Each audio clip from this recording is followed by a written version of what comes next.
JP astro ലൈഫിലേക്ക് എല്ലാവർക്കും സ്വാഗതം. ഞാൻ നേരത്തെ ഒരു വീഡിയോ ചെയ്തിരുന്നു. അത് ശുക്രൻ്റെ ഉച്ചരാശി സ്ഥിതിയും ശുക്രനോട് ചേരുന്ന ഗ്രഹങ്ങളുടെയും സ്ഥിതി അനുസരിച്ച് മെയ് 31 വരെ വരുന്ന ചില മാറ്റങ്ങളെ സംബന്ധിച്ചുള്ള പൊതുവായ കാര്യങ്ങളായിരുന്നു.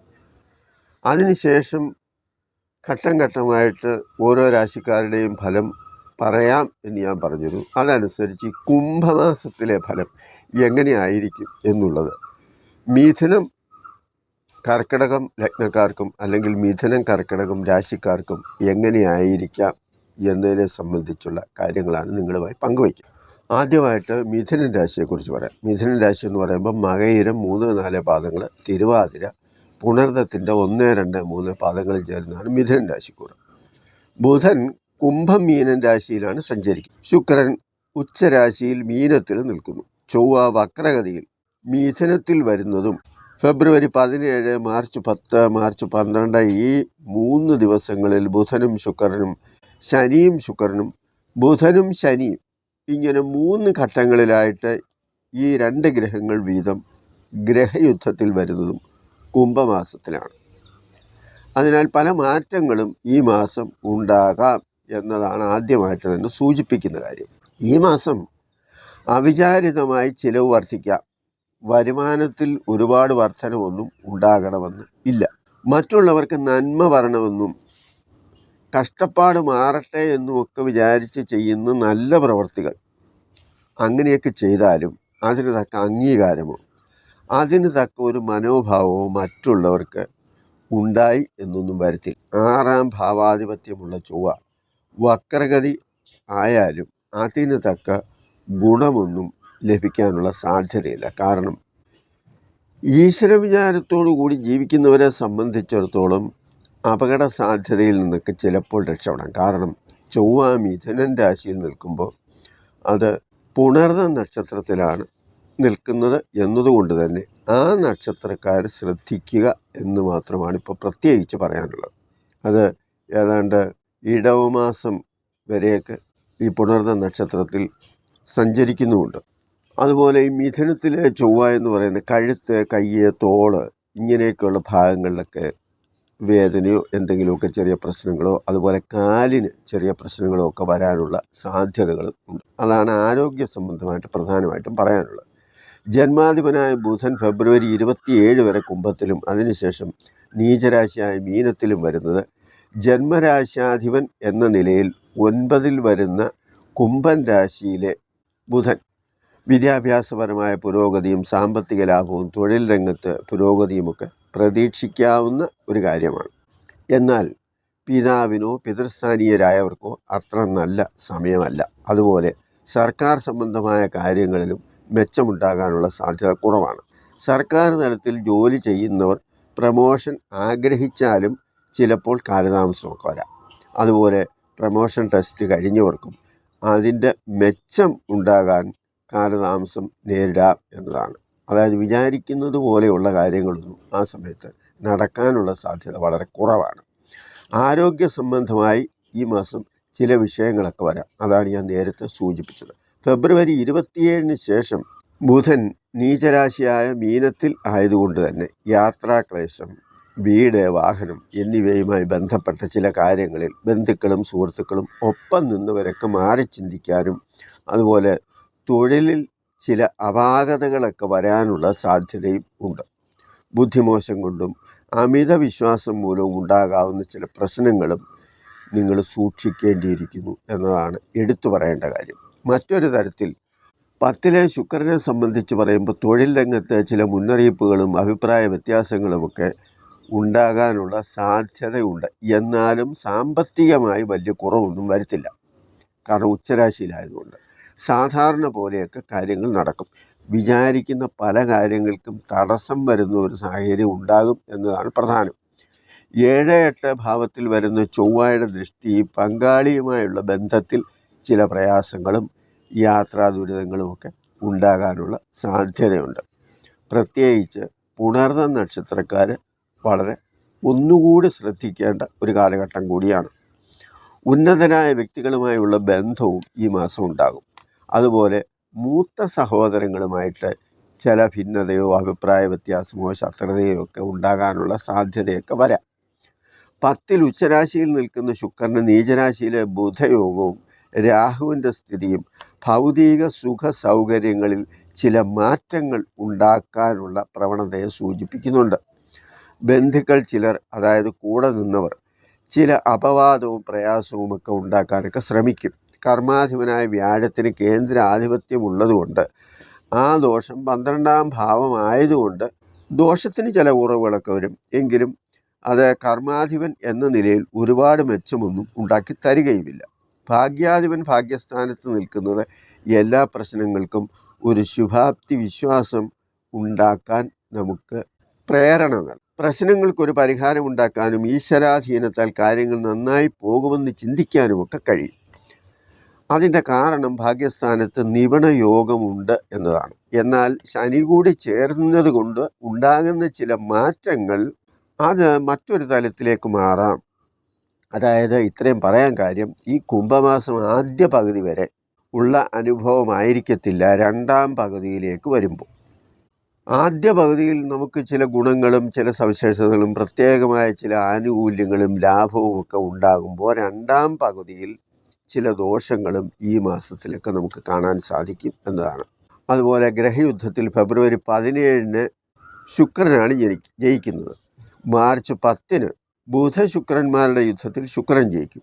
മാർച്ച് 12 ബുധനും ശനിയും ചേർന്നുള്ള യുദ്ധത്തിൽ ബുധൻ ജയിക്കും. ഇവിടെ ബുധനും ശുക്രനും ബന്ധുക്കളായതുകൊണ്ട് തന്നെ ഇവർ ജന്മരാശാധിപനും ആണ് എന്നതുകൊണ്ട് തന്നെ ആ ഒരു ബുധ-ശുക്ര ബന്ധം ജന്മരാശാധിപൻ എന്ന നിലയിൽ അത് ചില ഗുണങ്ങൾ ചെയ്യുമ്പോൾ നീചരാശിയിലേക്ക് പോകുമ്പോൾ ചില വേണ്ടാത്ത കാര്യങ്ങൾ, അതുപോലെ അറിവില്ലായ്മ കൊണ്ടോ ബുദ്ധിമോശം കൊണ്ടോ സംഭവിക്കാവുന്ന ചില അപാകതകൾ, അങ്ങനെയൊക്കെയുള്ള കാര്യങ്ങൾ ഉണ്ടാകാം.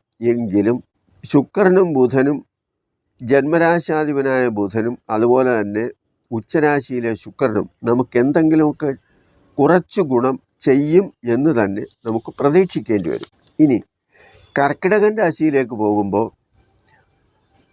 പുണർദം 4ാം പാദം, പൂയം, ആയില്യം ഈ നക്ഷത്രങ്ങളാണ് കർക്കിടകൻ രാശിയിൽ വരുന്നത്. ഈ രാശിക്കാർക്ക് കേന്ദ്ര ആധിപത്യമുള്ള ചൊവ്വ ശുഭഫലദാതാവാണ്. എന്നിട്ടും അത് നഷ്ടസ്ഥാനമായ 12ൽ പോകുന്നത് കൊണ്ട് തന്നെ, അല്ലെ 12ൽ നിൽക്കുന്നത് കൊണ്ട് തന്നെ അതിൽ നിന്നും അത്ര വലിയ ഗുണമൊന്നും നമുക്ക് പ്രതീക്ഷിക്കാനില്ല. വക്രഗതി ആയതുകൊണ്ട് ചെറിയ മെച്ചമൊക്കെ ഉണ്ടാവുകയും ചെയ്യും. മനസ്സിൻ്റെ ടെൻഷനും പ്രയാസവും ഒക്കെ ഈ മാസം നേരത്തെ പോലെ ഉള്ളതുപോലെ തന്നെ കാണും. എന്നാലും ഭാഗ്യാവസ്ഥയ്ക്ക് വലിയ കുറവൊന്നും ഉണ്ടാകത്തില്ല. 9ാം ഭാവാധിപനായ വ്യാഴം 11ൽ നിൽക്കുന്നു. പല ലാഭത്തെയും അത് ഉണ്ടാക്കിത്തരും. വ്യാഴം 6ാം ഭാവാധിപത്യം കൂടി ഉള്ളതുകൊണ്ട് സാമാന്യമായി കുറേ ഗുണങ്ങളൊക്കെ ഉണ്ടാകും. അതുപോലെ തന്നെ 6ാം ഭാവാധിപത്യം എന്ന് പറയുന്നത് ആരോഗ്യ സംബന്ധമായും അതുപോലെ തന്നെ കൂടെ നിന്നവരുടെ ചില അഭിപ്രായ വ്യത്യാസങ്ങളും അല്ലെങ്കിൽ നിസ്സഹകരണവുമൊക്കെ നമുക്ക് കാണേണ്ടി വരികയും ചെയ്യും.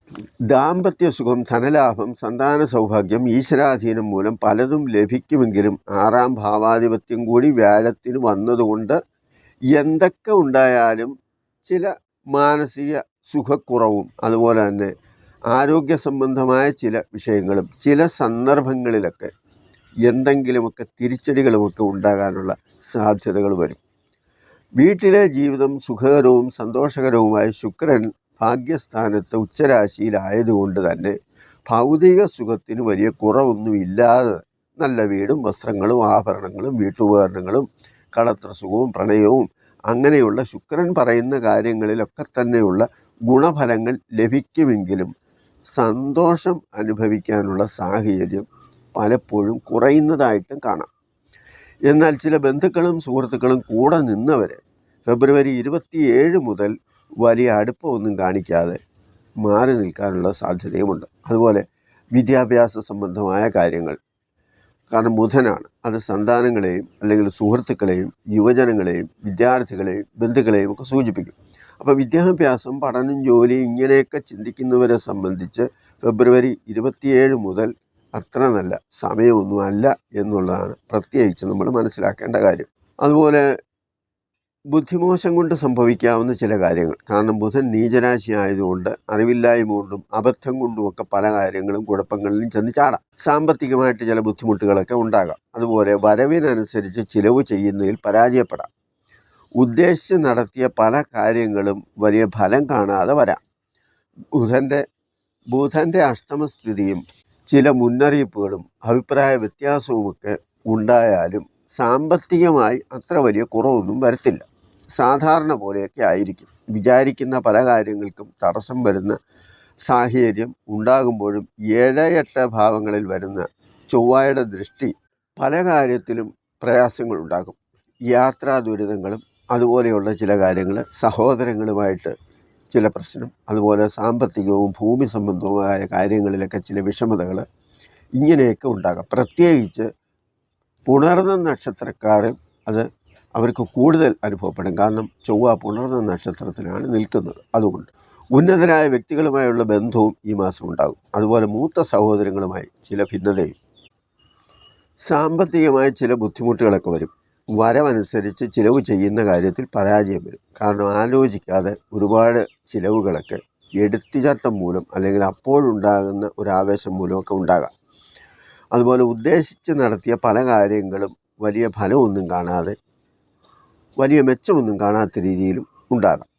അതുപോലെ ബുധൻ്റെ അഷ്ടമസ്ഥിതി, അഷ്ടമത്തിലാണെങ്കിലും ചില ഗുണങ്ങളൊക്കെ ഉണ്ടാക്കും. കാര്യജീവവും ബന്ധുഗുണവും ധനലാഭവും ഒക്കെ ഉണ്ടാക്കുമെങ്കിലും ഫെബ്രുവരി 27 മുതൽ ബുധൻ നീചരാശിയായി ഭാഗ്യസ്ഥാനത്ത് വരുന്നത് അപ്രതീക്ഷിതമായി ചില ഭാഗ്യദോഷമൊക്കെ ഉണ്ടാക്കാം. സൂര്യ ശനി യോഗം അഷ്ടമത്തിൽ വരുന്നതും ശത്രുക്കൾ ശക്തി പ്രാപിക്കാനും ആരോഗ്യകാര്യത്തിൽ ചില ബുദ്ധിമുട്ടുകൾ ഉണ്ടാക്കാനും ഒക്കെ ഉള്ള സാഹചര്യത്തെ സൂചിപ്പിക്കുന്ന കാര്യമാണ്. ബുദ്ധിപരമായ കഴിവ്, വിദ്യാഭ്യാസം മൂലമുള്ള ഗുണവും ഉയർച്ചയിലേക്ക് നയിക്കുന്ന യോഗവുമായ നിപുണയോഗം അഷ്ടമഭാവത്തിലായതുകൊണ്ട് പല കാര്യത്തിലും വീണ്ടും വിചാരമില്ലാത്ത സ്വഭാവവും ബുദ്ധിമോശവും ഓരോരുത്തരെയും മനസ്സിലാക്കിയ കാര്യങ്ങൾ അറിഞ്ഞ് വേണ്ട വിധം പ്രവർത്തിക്കാനുള്ള പ്രവണതയും ഒന്നും കാണിക്കത്തില്ല.